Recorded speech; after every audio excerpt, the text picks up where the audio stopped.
I called this one Dan's idea.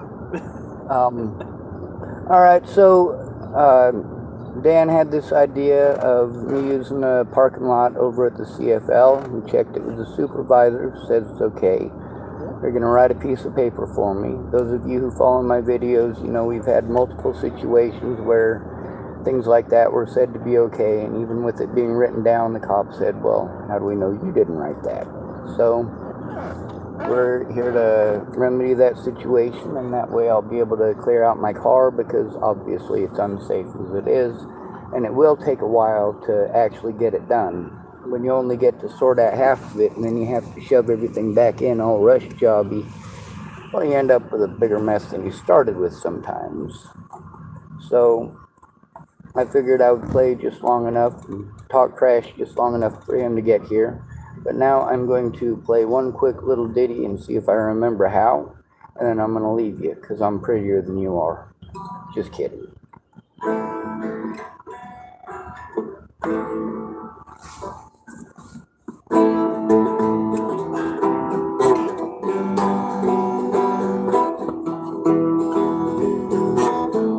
It's got no weight to it. That's the whole problem. As I strum the strings, it does this back and forth on me. Yeah, I can see that.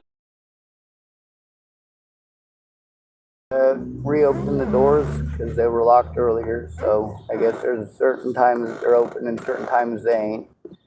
And then I was gonna go over there when I walked back over here, but you said you were coming over, so I figured I'd grab stuff and put it away. There's the building who plays violin, so she can pick one of these actually when she gets here.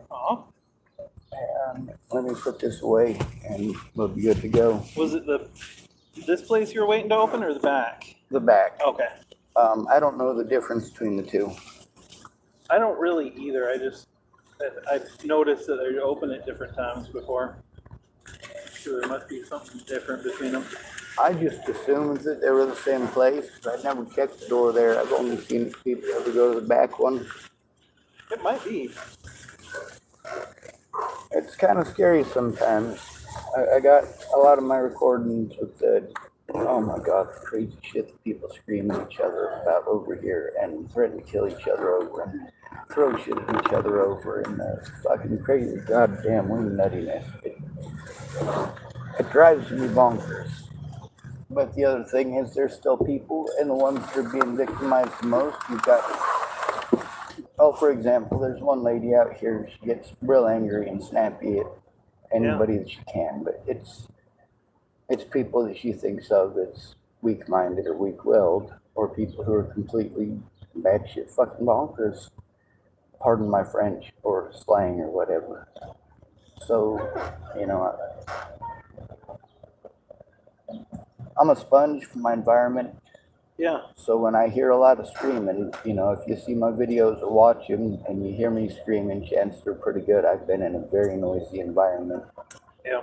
And a lot of times, you know, for men especially, we have to bottle everything up. But also when you're autistic, you're victimized more and you have to bottle it up more. You're not allowed to express it to people that otherwise you would be able to go to for help, because their wives' tales and mythology about autism are wrong, but they're not going to acknowledge that. Kind of like when somebody's victimized to the point where they're completely shut down. There's a reason they're shut down. There's a reason they can't function. And, you know, that's one of the things about disabilities, is if you don't acknowledge the disability, that doesn't mean it doesn't exist. My disabilities do exist. They are documented on paper with signatures from people who are qualified to make those decisions. So that's what needs to be looked at instead of the slander that goes on, and that's where I'm going through all this hell. They want to say, oh, well, you're able-bodied.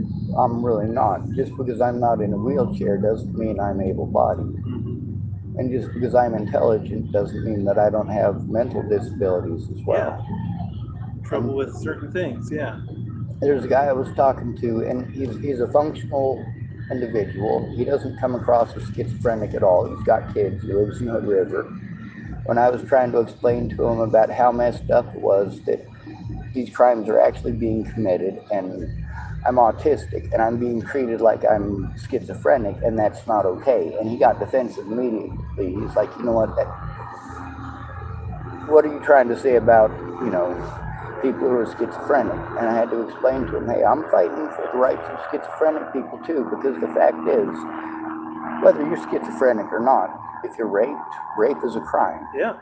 Being schizophrenic doesn't validate rape. Nope. Being drunk does not validate rape. Absolutely. Being on meth does not validate rape. And having a bad fucking night does not validate rape. Nope.